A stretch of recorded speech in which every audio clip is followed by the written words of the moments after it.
정의, 진리에 맞는 올바른 도리, 바른 의 또는 사회를 구성하고 유지하는 공정한 도리라고 국어사전에 나와 있습니다. 정의당은 29일 여야 21대 국회 전반기 원구성 협상 결렬과 관련 더불어민주당 주도로 열린 상임위원장 선출 본회의에 불참하며 유감을 드러냈다 합니다. 더불어민주당을 향해 미래통합당을 배려하는 협치 복원을 주문했습니다. 배진규 정의당 원내대표는 이날 저녁 국회 운영위원회 전체 회의에서 의사진행 발언을 통해 반쪽짜리 상임위원회가 된 것에 굉장히 국민들에게 송구한 마음이라며 추경심사가 급한 게 사실이나 21대 국회 시작의 첫 단추를 이렇게 꿰면 어차피 여당은 마음대로 하지 않겠냐는 야당의 발목 잡기가 반복될 것이라며 여당은 시간에 쫓겨 어쩔 수 없다며 밀어붙이는 협치가 사라진 형태로 국회가 운영되지 않을까 심히 우려된다고 했습니다. 앞서 강은미 정의당 원내대변인은 본회의 전 브리핑을 통해 정의당 의원단은 오늘 국회 본회의에 참석한다며 그러나 정의당은 상임위원장 선출에는 참여하지 않겠다라고 전했습니다. 지난 6월 15일 법제사법, 기획재정, 외교통일, 국방, 산업통상자원중소벤처기업, 보건복지위원장 등 6개 상임위원장이 민주당 의원으로 선출됐고 어제 국회 운영위원장을 포함해 예결위원장까지 11개 총 17개 상임위원장을 민주당이 맡아 책임 정치를 하게 되었습니다. 정보위는 국회법상 야당 몫의 국회 부의장이 동의를 얻어 선출하게 되어 있기에 민주당이 정보위를 제외한 모든 상임위원장으로 선출되자 일부 언론은 독식, 불통이라는 단어까지 사용했습니다. 정의당과 언론인 여러분에게 묻겠습니다. 여러분이 말하는 협치, 즉 함께 협의하여 정치한다란 단어의 뜻을 잘 이해하고 하시는 말씀들이라 생각하고 묻겠습니다. 한쪽이 일방적으로 한쪽의 의견을 무시하고 밀어붙이면 그건 협치가 될 수 없을 것입니다. 자, 그럼 최대한 인내하고 기다리고 또 만나서 협의하고 할 수 있는 데까지 최선을 다해 기다려주고 국민에게 온갖 욕과 험담까지 들어가며 상단을 피해 일방적으로 도망가 사찰에서 독선하고 계시는 한쪽의 원내대표를 찾아가기까지 해서 협상을 한 것은 어떤 단어로 설명해 줄 수 있는지 묻고 싶습니다. 그것이 독선이고 독식이며 불통인지 되묻고 싶습니다. 저는 소시민의 입장으로 질질 원구성을 차일피일 미루는 여야 대표진들에게 넌덜머리가 나서 하루빨리 의장 직권으로라도 상임위 구성을 마무리해 주길 바랬습니다. 그래서 박병석 의장에 대한 우유부담함에 대해 지적하고 뼈아픈 그의 과거까지 들춰내 시민을 위한 시원한 해결을 해주길 바랬습니다. 많이 힘들고 억울해하기까지 했을 것입니다. 오죽했으면 박병석 의장은 상임위원장 표결이 끝난 뒤 모두 발언해서 자신이 정상적으로 원구성을 하기 위해 어떤 노력을 했는지 억울함이 묻어나는 떨리는 목소리로 상세히 밝혔습니다. 박병석 의장은 본회의를 5차례나 연기하면서까지 끈질기게 답답한 고구마란 얘기까지 들어가며 최대한 협상과 협치를 통해 원구성을 하려고 했다 했습니다. 이 과정에서 박병석 의장은 민주당 지지자들과 시민들로부터 엄청난 욕을 드시고 하물며 의장직에서 내려오라는 국민청원까지 올라와 있는 상황에 몰렸습니다. 게다가 자신의 홈페이지까지 닫아버리는 시민과의 소통을 중지해버리는 일까지 해버렸습니다. 박 의장이 10여 차례나 넘게 통합당에게 국회 관례를 지키면서 원구성을 하자고 했지만 통합당은 끝끝내 거부했습니다. 박 의장 입장에서는 사실 이 정도면 할 만큼 했다고 봐야 할지도 모르겠습니다. 최순실 사건 같은 국정농단 사태로 인한 국정감사의 필요성으로 인해 온 나라를 뒤흔들 사안도 아니고 법사위를 누가 만드냐 할 정도로 마냥 기다릴 수는 없었기 때문입니다. 상임위를 민주당이 모두 차지했으니 무조건 민주당이 나쁘다고 말하고 싶은 정의당 및 언론인 여러분. 여러분이 말하는 협상을 위해 그토록 협치하려고 노력했음에도 불구하고 끝끝내 거부한 미래통합당에 더 큰 책임이 있다고 볼 수 있지 않겠습니까? 이렇게 땡깡과 생떼로 일관한 것이 미래를 위한 것이며 거대하게 통합하여 협치하자는 미래통합당이란 당명을 쓰는 세력에게 잘못이 있음을 따끔하게 질책하고 지적하는 게 정의당과 언론인 여러분이 해야 할 최소한의 도리가 아니겠습니까? 자, 그럼 정말 누가 협치를 방해하고 걷어차 버렸는지 팩트체크를 한번 해보겠습니다. 어제 본회의가 열리기 전 더불어민주당 의원총회에서 김태년 원내대표는 의미심장한 이야기를 꺼냈습니다. 많은 과정이 있었고 많은 협상 과정이 있었고 어제 늦게까지 이어진 양당 원내대표 회동에서 의미 있는 진전이 있었습니다. 민주당은 그동안 할 수 있는 최대한의 양보를 했습니다.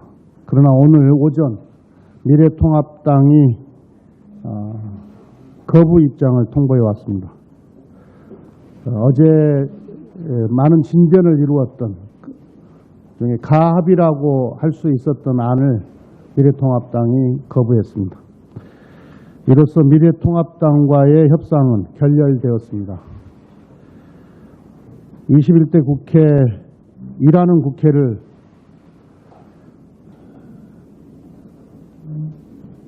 좌초시키고 민생의 어려움을 초래한 모든 책임은 미래통합당에 있습니다. 21대 국회, 일하는 국회를 좌초시키고 민생의 어려움을 초래한 모든 책임은 미래통합당에 있습니다.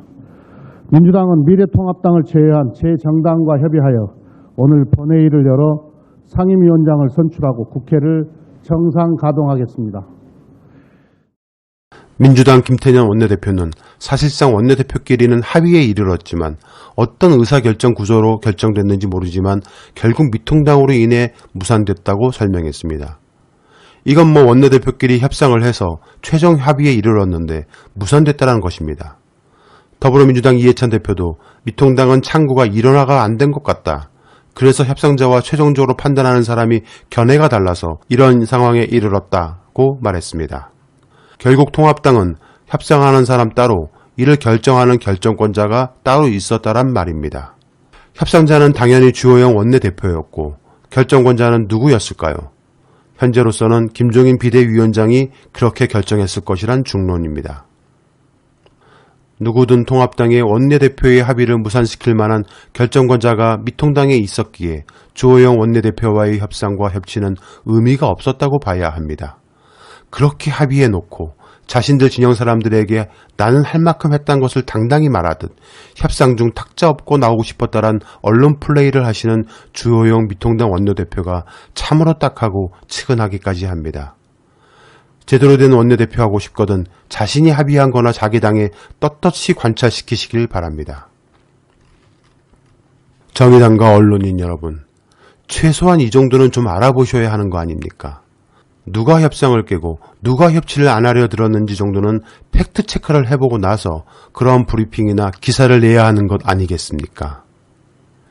29일 오후 미래통합당 의원들은 국회 로텐더홀 계단에서 국회의장의 강제 상임위위원 배정과 상임위원장 일방 선출에 항의하는 규탄 성명을 발표하고 검정 마스크를 한 채 소속 의원 103명 전원이 국회 사무처 의사과에 사임계를 제출했다 합니다. 20대처럼 국회 의사 일정을 보이콧하고 마비시키겠다는 의지를 보여주었습니다. 일하지 않는 국회를 만들어도 세비를 평균 1,200여만 원씩이나 주니 뭐 국민이야 코로나 전국으로 인해 굶어 죽든 말든 자기들은 먹고 사는데 아무런 지장이 없으니 완전 땡깡, 깽판을 부려보겠다는 것입니다.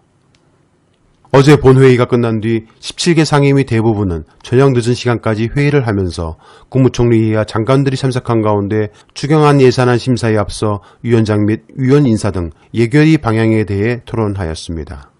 이 과정에서 문제될 것은 전혀 없었습니다. 그리고 오늘 첫 3차 추경 예산결산위원회 전체 회의를 개최했습니다.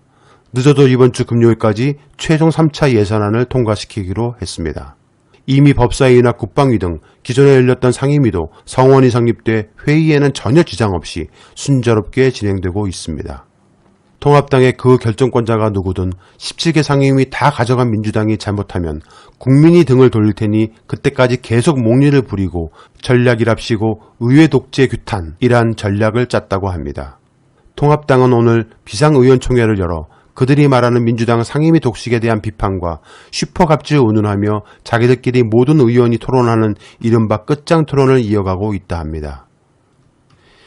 이제 그들이 할 수 있는 일이 무엇일지 훤히 보입니다. 그저 로텐더홀에서 농성을 하거나 의사일정 보이콧뿐인데 시민들은 그리 신경을 쓰지 않을 것입니다. 원래 국회는 그렇게 싸우는 곳이려니 할 것입니다. 상임위에 들어가서 큰 소리로 존재감을 내고 싶은 미통당 의원들에겐 그저 이런 지도부의 결정이 못내 불만이란 소리까지 들려옵니다. 뭐라도 해서 최대한 국정조사건이라도 만들어서 꼬투리를 잡고 싶어도 추경안이 통과되고 나면 저들이 내밀 카드도 없어져 버리기 때문입니다. 이래저래 저들 미통당은 출구 없는 터널로 들어가는 듯 보입니다. 그 최종 결정을 내린 그가 대권을 꿈꾸는 사람이라면 그의 오판은 통합당의 존재감마저 국회에서 지워버리는 결과를 불러온 것입니다. 정의당 및 언론인 여러분, 시민은 그동안 비양심적이고 비정직한 뒷거래 밀실 정치를 많이 봐왔습니다. 협치란 말로 야합과 자신들의 정치적 이익 추구에만 몰두하는 자들의 이면성을 너무도 잘 보아왔습니다. 그것이 정치가 아니고 사기임을 똑똑히 알고 있습니다. 그러니 이제 무엇이 독재이고 불공정인지 제대로 맥락이라도 짚어 브리핑하시고 기사를 써주시길 바랍니다. 더불어민주당 김태년 원내대표는 오늘 30일 오전 국회 본청 원내대표 회의실에서 정책조정회의를 통해 7월에도 국회는 쉬지 않고 임시국회를 소집해 비상국회체제로 국회를 운영해 나가겠다고 말했습니다. 미통당은 놀지만 민주당과 열린민주당은 일하는 모습을 시민들께 보이겠다고 다짐했습니다. 아차, 끝으로 이분이 누구신지 잘 보시길 바랍니다. 참 좋은 말씀을 하셨던 것 같습니다. 과반 의석당이 전 상임위원장을 다 맡도록 하면 협상 필요 없이 그냥 과반 의석당이 전 상임위원장을 다 맡도록 하면 협상 필요 없이 그냥 지난번에 미국 민주당이 한 석 많아서 전 상임위원장을 그렇습니다. 주호영 미통당 원내대표님, 당신의 말처럼 미국도 그렇게 한다 합니다. 과반 의석당이 전 상임위원장을 다 맡도록 하면 협상할 필요가 없는 것입니다.